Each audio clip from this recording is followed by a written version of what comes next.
सहना भवतु सहनौ भुनक्तु सह वीर्यं करवावहै तेजस्विनावधीतमस्तु मा विद्विषावहै। ॐ विश्वानि देव सवितर्दुरितानि परासुव यद्भद्रं तन्न आसुव। ॐ शान्तिः शान्तिः शान्तिः। ओम श्री परमात्मने नमः। न्याय दर्शन की कक्षा में आप सभी का हार्दिक अभिनंदन है। हम न्याय दर्शन के दूसरे अध्याय के प्रथम आह्निक के तीसरा प्रकरण प्रत्यक्ष प्रमाण परीक्षा प्रकरण पर हम विचार कर रहे थे। सूत्र संख्या 26 सुप्त व्यासक्त मनसाम च इंद्रियार्थयोः सन्निकर्षस्य स्वशब्देन वचनम। इस सूत्र पर हमने विचार किया सुप्त व्यासक्त मनसाम च इंद्रियार्थयोः सन्निकर्ष निमित्तत्वात्। सूत्र संख्या में एक का अंतर आ सकता है क्योंकि सूत्र संख्या 20 कई व्याख्याकार उसको सूत्र न मान करके वार्तिक मानते हैं, इसलिए सूत्र संख्या में एक घटा करके या एक वृद्धि करके ऐसा समझ लेना चाहिए श्रोता को, पढ़ने वाले को। तो सूत्र संख्या 26 जो है इस पर हम विचार कर रहे थे सुप्त व्यासक्त मनसाम कि जो सुप्त और व्यासक्त मन वाले पुरुष हैं, व्यक्ति हैं, उनको जो ज्ञान की प्राप्ति होती है, ज्ञान का बोध होता है, जो अनुभव होता है, उसमें इंद्रियार्थ सन्निकर्ष जो है विशेष होता है। कैसे विशेष होता है इस पर हम चिंतन कर रहे थे। सुप्त मन वाले व्यक्ति का तात्पर्य है कि जो सुषुप्ति में है, गहरी निद्रा में है, उस गहरी निद्रा में जब वह स्वप्न भी नहीं देख रहा होता है, उस स्थिति को सुषुप्ति अवस्था कहते हैं। जब सुषुप्ति में व्यक्ति चला जाता है, गहरी निद्रा में सो जाता है, उसके बाद जो प्रबोध होता है, उसका जागरण होता है, जब जगता है तो कुछ बोध करता है, कुछ अनुभव करता है, ज्ञान करता है। और वह ज्ञान की प्राप्ति का पद्धति क्या है, किस प्रकार से वह ज्ञान होता है, अर्थात वह जगता किस प्रकार से है। तो इसमें जो है दो विधा हैं। एक तो विधा यह है कि व्यक्ति स्वयं संकल्प करके सोए कि मेरे को सुबह जगना है, सुबह अमुक कार्य है जो बहुत महत्वपूर्ण है और मेरे को जगना ही पड़ेगा। इस प्रकार से जब संकल्प करता है तो संकल्प के वशीभूत होकर के वह संकल्प उस व्यक्ति को जगा देता है। अर्थात संकल्प करने वाला कौन है? मन के द्वारा आत्मा स्वयं संकल्प करता है और वह संकल्प जो है आत्मा में है और आत्मा संकल्प कर कर सो जाता है। फिर सोने के बाद उस संकल्प के बल पर कि सुबह गाड़ी पकड़नी है या कोई महत्वपूर्ण कार्य उसमें हमें जगना है, तो उस संकल्प के बल पर वह संकल्प मन को प्रेरित कर देता है, क्योंकि उस समय मन भी कार्य करना बंद कर दिया होता है, मन भी काम कर देना बंद कर देता है। तभी तो जाकर के कुछ अनुभव नहीं होता, कुछ ज्ञान नहीं हो पाता, क्योंकि इंद्रियां तो खुली रहती है, कान खुले रहते हैं, त्वचा का स्पर्श जो भी है बिस्तर आदि के साथ वो तो रहता ही है, परंतु उनका अनुभव क्यों नहीं होता? क्योंकि मन भी कार्य करना बंद कर दिया है। मन भी कहते हैं कि वो भी सो जाता है। मन भी जब लीन हो जाता है आत्मा में सुषुप्ति काल में, तब किसी प्रकार के अनुभव नहीं होता, ज्ञान नहीं हो पाता। और जब सुषुप्ति के बाद उस संकल्प ने मन को प्रेरित कर दिया और मन जो है प्रेरित होकर के इंद्रियों के साथ जुड़ गया, इंद्रियों के साथ जुड़ करके कर्म इंद्रियों के साथ जुड़ा, फिर ज्ञान इंद्रियों के साथ जुड़ा, ऐसे करके फिर हाथ पांव मारा, फिर आंखें खोला, फिर उसके बाद जो भी अनुभव कर रहा है, ज्ञान हो रहा है उसको।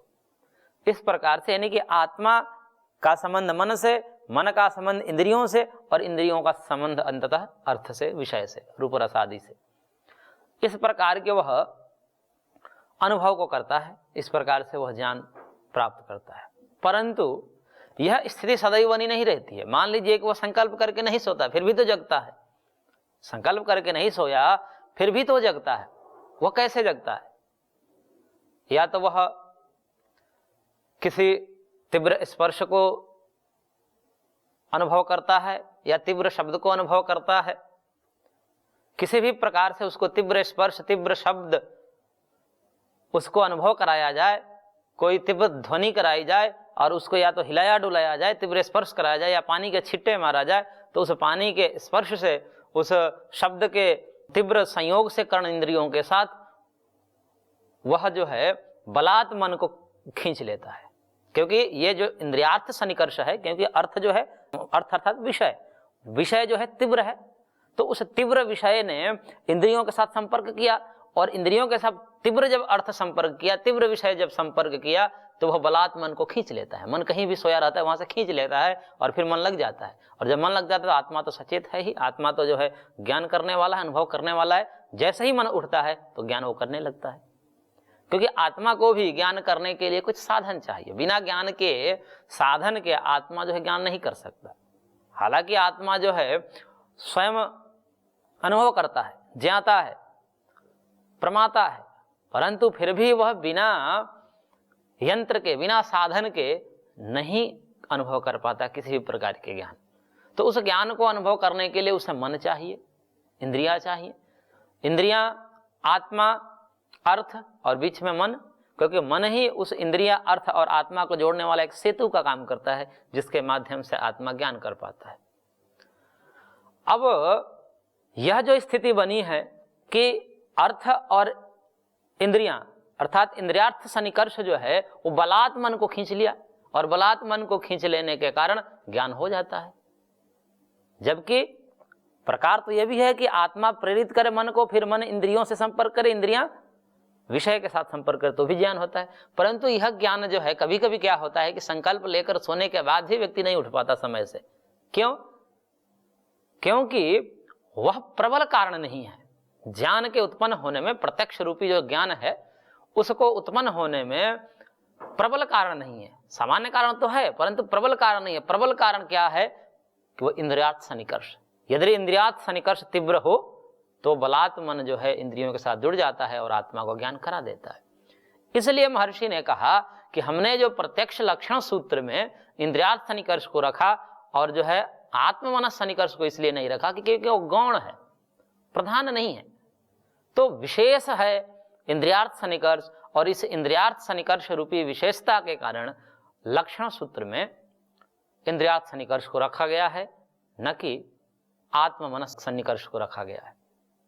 फिर दूसरा इसमें उदाहरण दिया महर्षि ने व्यासक्त मन वाले को। व्यासक्त मतलब कि किसी एक विषय में उद्यत चित्त है, एक विषय में लीन है, एक विषय में इतना एकाग्र है कि उस विषय के अतिरिक्त और किसी का बोध ही नहीं हो रहा है। इतना एकाग्र है, इतना लीन है। कोई रूप देख रहा है तो रूप में ही लीन है, उसे रस शब्द स्पर्श आदि का बोध नहीं हो रहा है, इतना लीन है। अब उस समय उस रूप ज्ञान के भिन्न ज्ञान करने में क्या कारण होता है? वहां पर मन और आत्मा का जो है संबंध, ये कारण नहीं होता है। आत्ममनस सन्निकर्ष कारण नहीं होता है। क्यों? वहां पर उस व्यक्ति को वहां से मन हटाने के लिए क्या करना पड़ता है? या तो उसको स्पर्श करिए, उसको थोड़ा सा हिलाइए, या तीव्र शब्द करिए।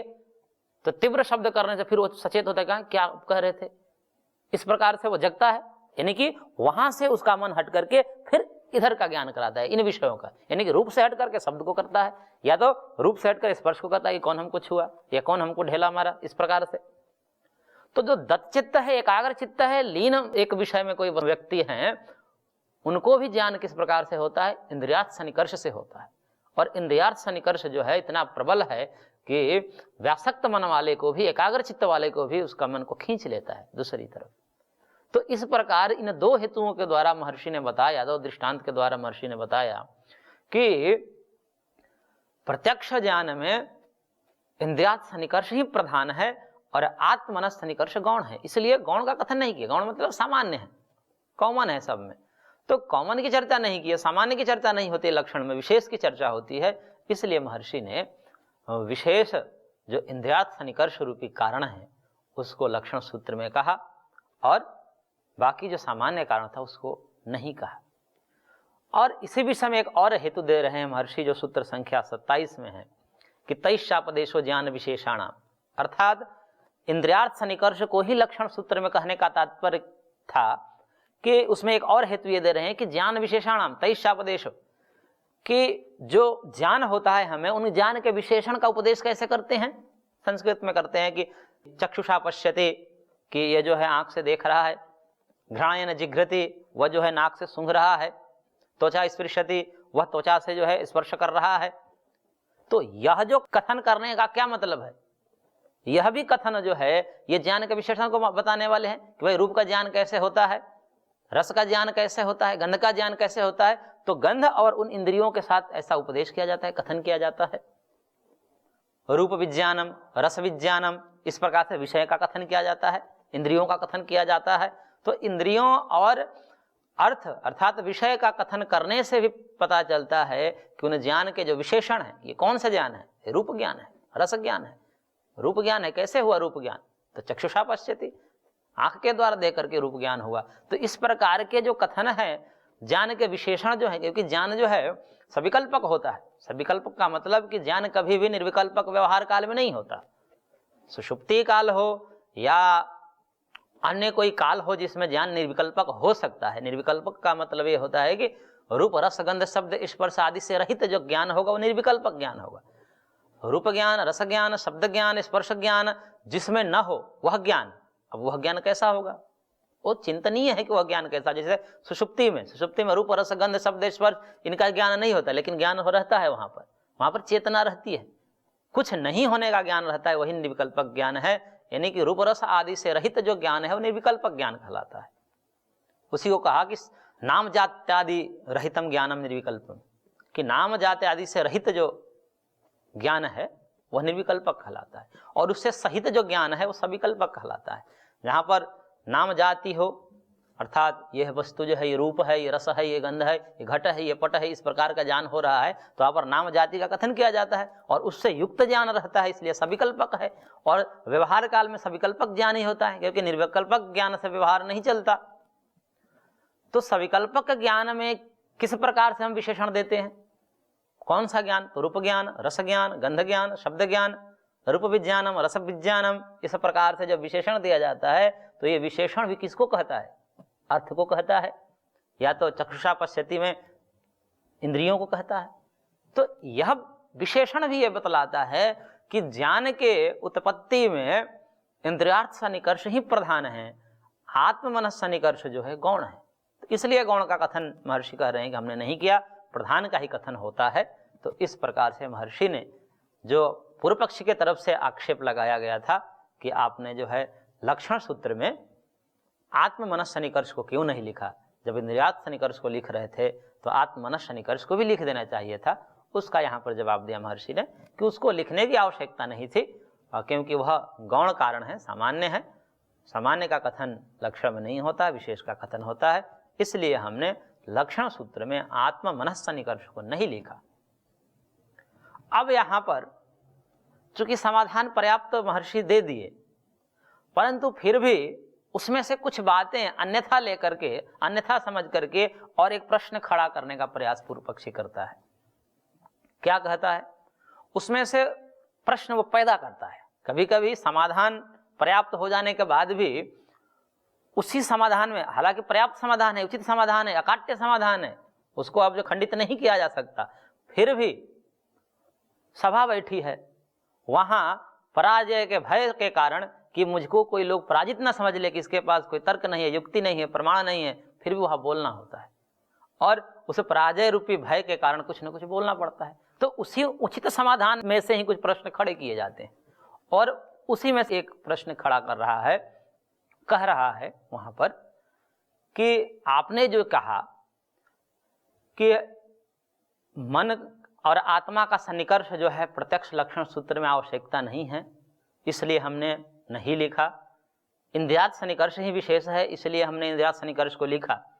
यह जो आप कह रहे हैं तो इसका सीधा सीधा तात्पर्य यह निकलता है कि आप जो है आत्मनस सन्निकर्ष को कारण नहीं मान रहे हो, अपितु इंद्रियार्थ सन्निकर्ष को कारण मान रहे हो। जब इंद्रियार्थ सन्निकर्ष को कारण मान रहे हो तो आत्म मन सन्निकर्ष को कारण नहीं मान रहे हो, ऐसा सीधा सा तात्पर्य निकलता है।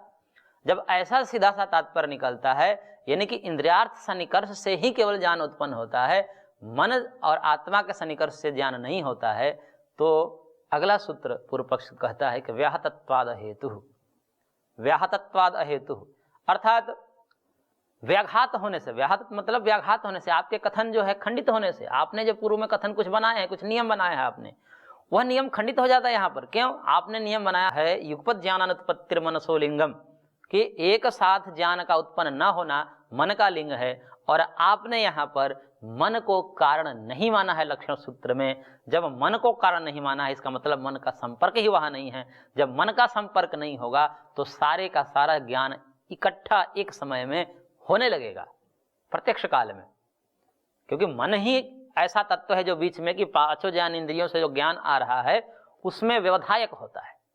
वह जिस इंद्रियों के साथ जुड़ता है उसी विषय का ज्ञान आत्मा कर पाता है, यदि उससे हट जाता है तो उसका उस विषय का ज्ञान नहीं कर पाता आत्मा।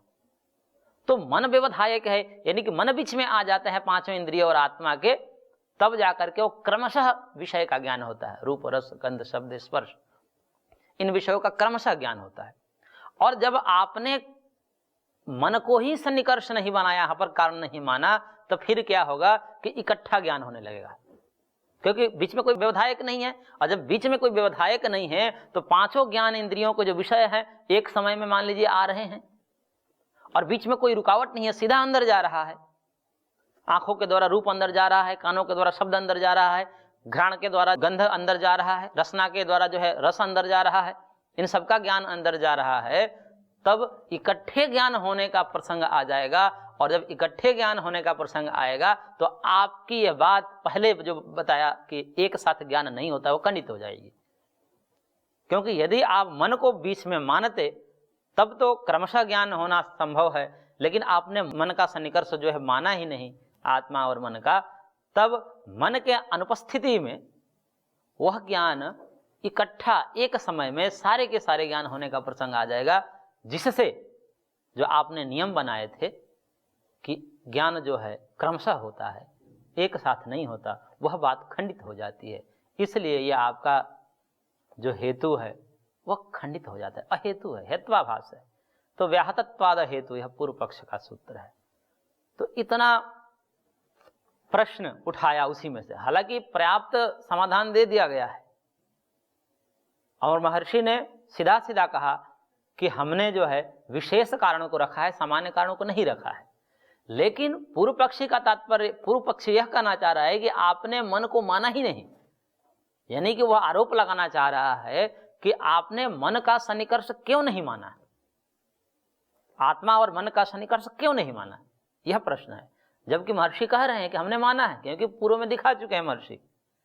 ज्ञान लिंगत्वाद आत्मनो वाला जो सूत्र था कि ज्ञान लिंग होने से आत्मा का, हमने वहां पर आत्मा का भी संग्रह कर दिया है, और एक साथ ज्ञान का उत्पन्न न होना था, क्रमशः होना, इससे हमने मन का भी संग्रह कर दिया है। वहां पर समझ लेना चाहिए, वो समाधान पूर्व में दिया जा चुका है, लेकिन उस समाधान की उपेक्षा करके नया प्रश्न खड़ा वहीं कर रहा है, और फिर उस पर आक्षेप लगाने का प्रयास कर रहा है।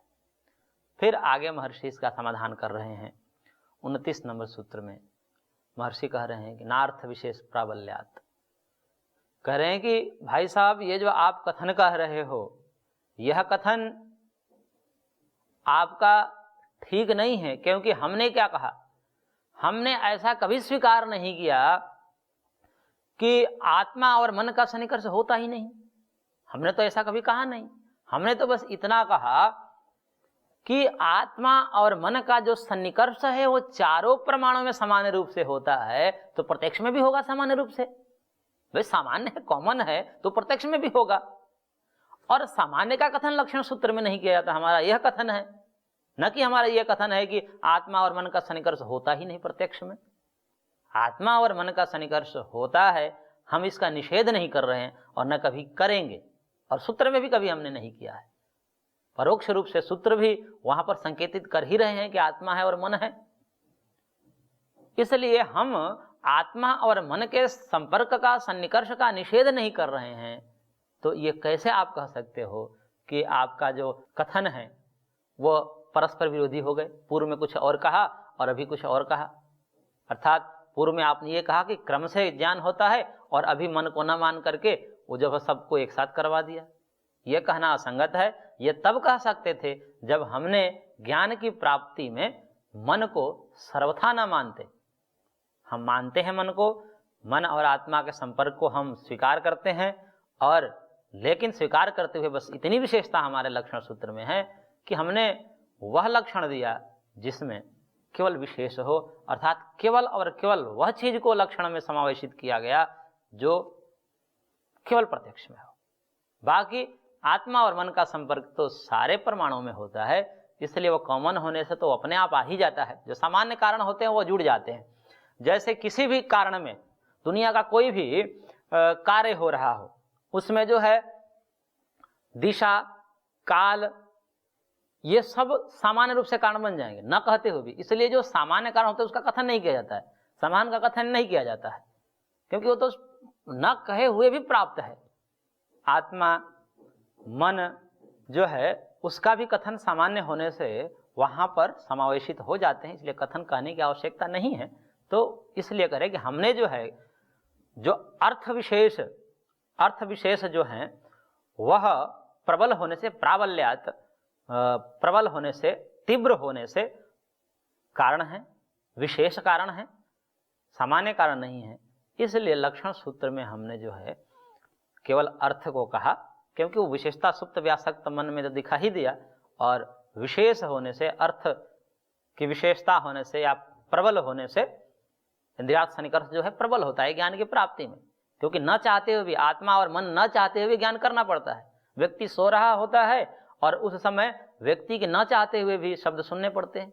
कोई जोर से बोल दिया, कोई पानी फेंक दिया, तो उसका अनुभव करना पड़ता है, उसका ज्ञान करना पड़ता है कि ये पानी किसने फेंका, तो उसको ज्ञान होता है। तो इसलिए इंद्रियार्थ सन्निकर्ष रूपी जो कारण है वह प्रबल होने से, तीव्र होने से उसका कथन किया गया। और ऐसा हमारा कदापि कथन नहीं है कि ज्ञान की प्राप्ति अर्थात प्रत्यक्ष ज्ञान की प्राप्ति में मन और आत्मा का सन्निकर्ष नहीं होता है, ऐसा हमारा कथन नहीं है।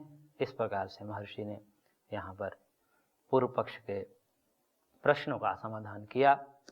आगे ऐसे ही समाधान और प्रश्न की श्रृंखला चलती रहेगी। आज की कक्षा को हम यहीं पर विराम देते हैं, शेष हम अगले अंक में देखेंगे।